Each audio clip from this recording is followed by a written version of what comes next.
Seu Deus Pai, Criador dos céus e da terra, diante de Ti, Senhor, estamos para realizar o nosso objetivo de divulgar a respeito da Tua Palavra.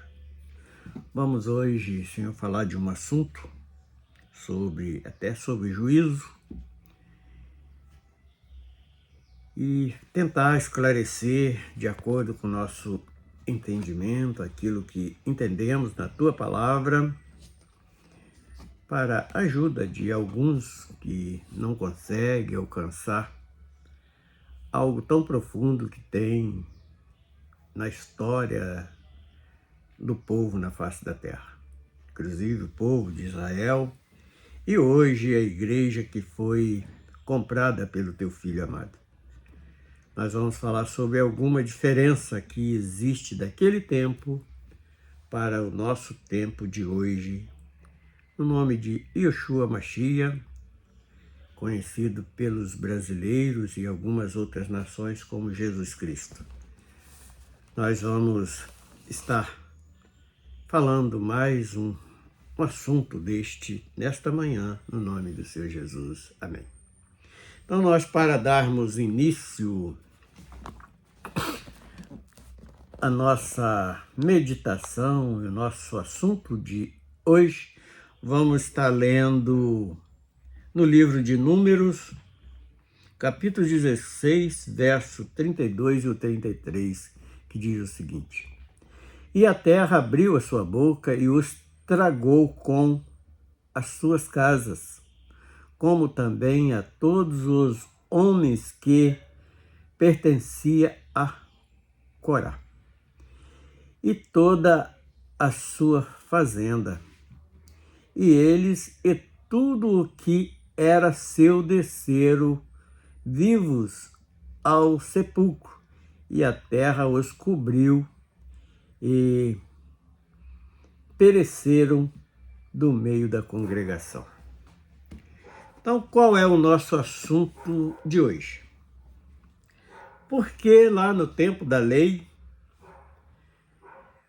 naqueles que eram infiéis, incorretos diante da igreja do próprio Criador apresentada ali, acontecia juízo, como neste relato que nós acabamos de ler agora, que está no livro de Números, capítulo 16.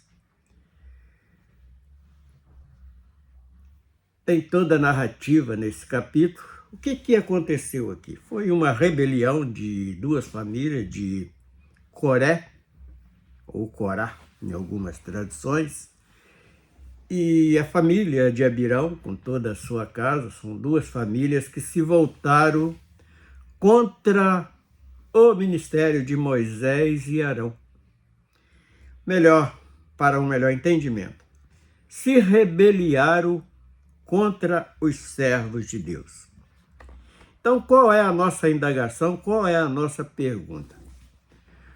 Por que Deus agia com juízo quase que momentâneo, e hoje pessoas cometendo o mesmo tipo de pecado, as mesmas transgressões, eles são poupados, aparentemente? Fazem escândalo sobre escândalo, investe contra servos verdadeiros, servos de propósito fiel,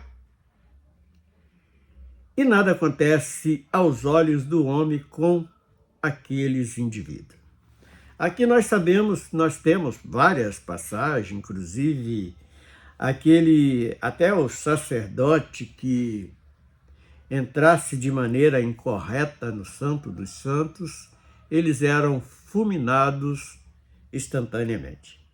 Inclusive, por costume, era até amarrado uma corda ao tornozelo daqueles indivíduos que entravam no Santo dos Santos, e se algo de estranho acontecesse, se parasse de se movimentar, com um certo sino, que é o movimento, soava, fazia algum barulho, e se parasse, aqueles que estavam fora do Santo dos Santos puxava por aquela corda para que, não, ao entrar ali, não fosse também consumidos, ou extirpado da face da terra. E aqui nós sabemos claramente, pela narrativa desse capítulo 16 do livro de Números, se levantou Corá e Abirão, ali conquistando uma grande quantidade do povo patriota para a sua rebelião, e Deus faz com que a terra abra como numa sepultura e engoliu tanto eles como tudo aquilo que eles possuíam. E hoje nós vemos, por exemplo, indivíduos aí se intitulando bispo, pastores, apóstolos, e trazendo um monte de heresia, falsas profecias, ensinamentos errados para o povo. E esses indivíduos parece que vão se enriquecendo cada vez mais e nada acontece com eles. Para que nós possamos entender este segredo, esta diferença, nós vamos estar abrindo 2 Pedro, deixa eu ver, 2 Pedro, capítulo 3, 2 Pedro, capítulo 3, 2 Pedro, capítulo 3, o verso 9. Apenas basta o verso 9 que vai nos esclarecer a esse respeito, a segredos. Por que a pergunta? O próprio apóstolo Pedro, ele, no versículo 9, ele diz o seguinte: o Senhor não retarda a sua promessa, ainda que alguns tenham por tardia, mas é longânimo para convosco,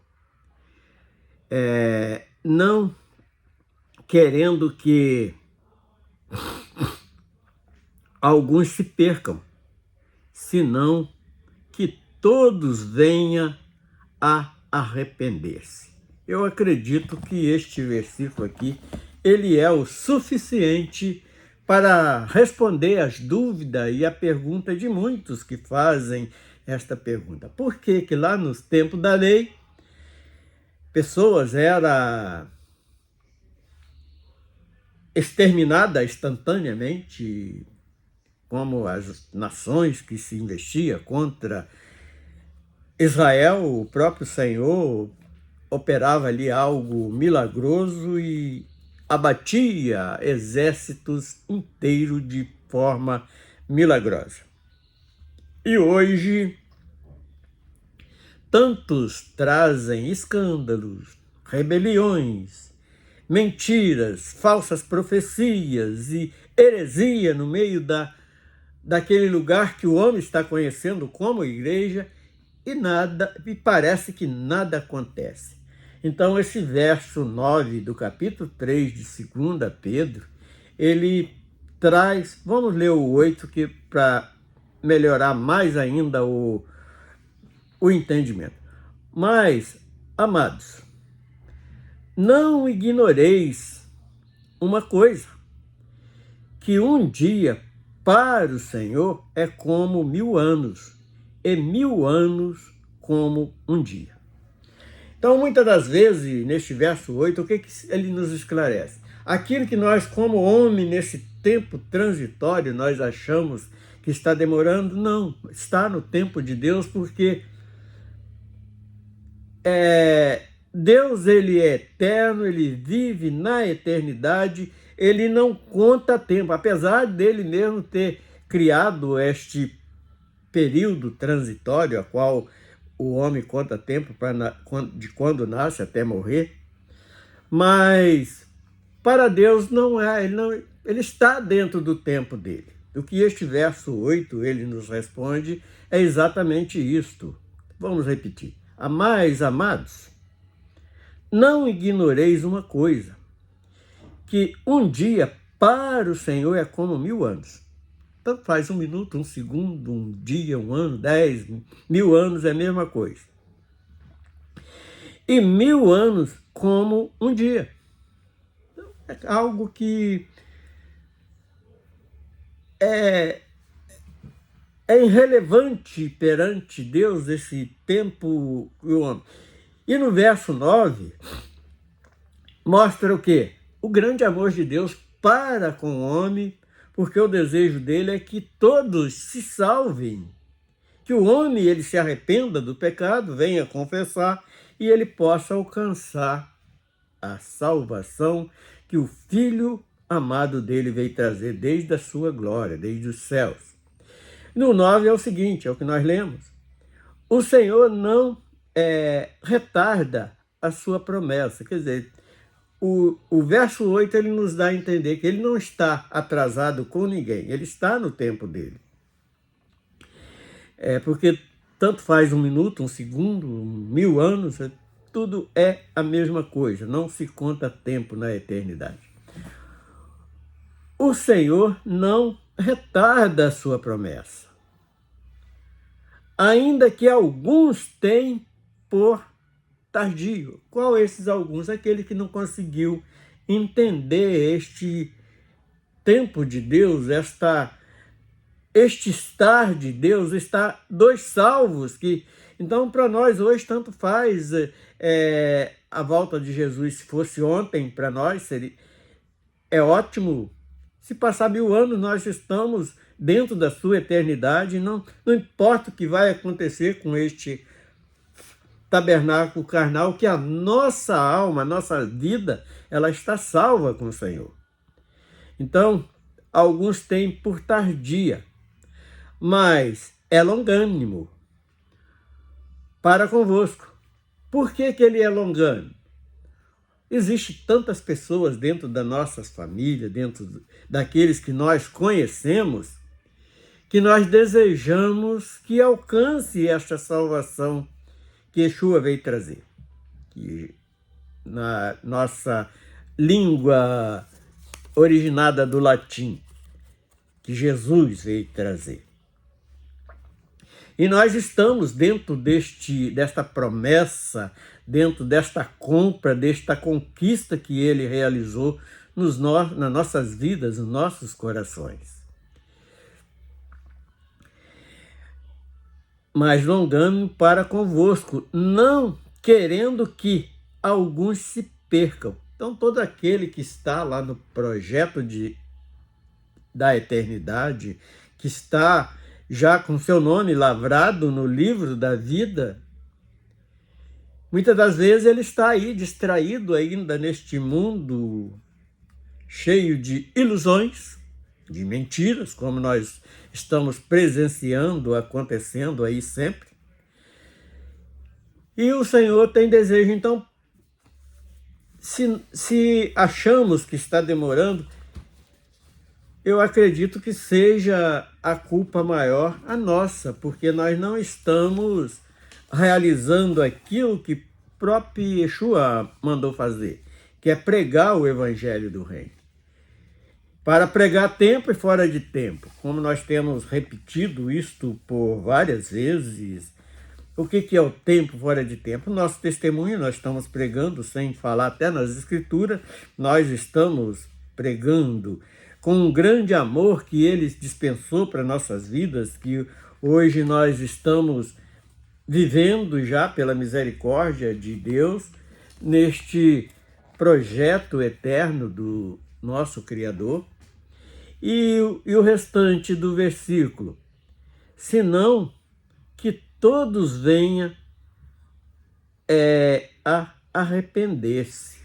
Então, quem sabe nós temos do nosso lado um vizinho, dentro da nossa família, alguém que ainda não alcançou esta graça divina que veio da glória dos céus. E nós ainda estamos deixando de esclarecer este segredo, esse chamado do Filho de Deus para com a sua vida, para entrar na eternidade. Aí alguém tem dúvida dessa eternidade, porque o que ele conhece é esta vida transitória, esta vidinha de alguns anos. Mas não. A eternidade, ela vai existir tanto para o condenado como para o salvo. Agora alguém fala assim, agora você me embaraçou tudo, porque então eu não preciso, posso viver minha vida que eu vou. Só que tem uma diferença. A Bíblia é bem clara ao relatar primeira e segunda morte. O que vem a ser a primeira morte? A primeira morte é isso que todos conhecem, é quando separa o fôlego de vida desse corpo, dessa carcaça de barro. E esta carcaça de barro volta para a terra, para a sua origem, mas esse fôlego de vida, ele não acaba, porque ele saiu de dentro do nosso Criador. É este assopro de vida com toda esta consciência. Então isso é alma, vida e alma é sinônimo. Então a alma que não se arrependeu dos pecados, como está aqui no finalzinho deste versículo, que a demora está sendo exatamente para que este venha se arrepender, ele não alcança a eternidade, que é o gozo eterno, a alegria eterna de viver na glória, da maneira como o Senhor criou o homem para viver eternamente ao seu lado. Com alegria, com louvores, regozijos eternamente. Enquanto aquele que entrar na segunda morte vai ser a perda desta graça que o Filho de Deus veio trazer para o homem, e ele vai estar consciente, vivendo eternamente em tormenta, que as Escrituras, que é como uma chama ardendo dia e noite, com ais e ranger de dente. Então é esta a grande diferença que existe entre a primeira e segunda morte. Então, por isso que hoje nós vemos aí alguns roubando, muitos matando, fraudando de tudo quanto é jeito que pode, com falta de amor, ensinando mentiras, e mesmo assim ele permanece fora desse juízo, porque hoje nós temos a graça e o grande amor de Deus é esta longanimidade que parece, para o homem que vive na terra, parece que está demorando, mas não, é como se fosse um dia. Esta espera vale a pena, porque são pessoas da nossa família que nós tanto amamos que ainda não alcançou esta salvação que nós anunciamos. E Pedro, o apóstolo Pedro, foi muito feliz em deixar este aviso,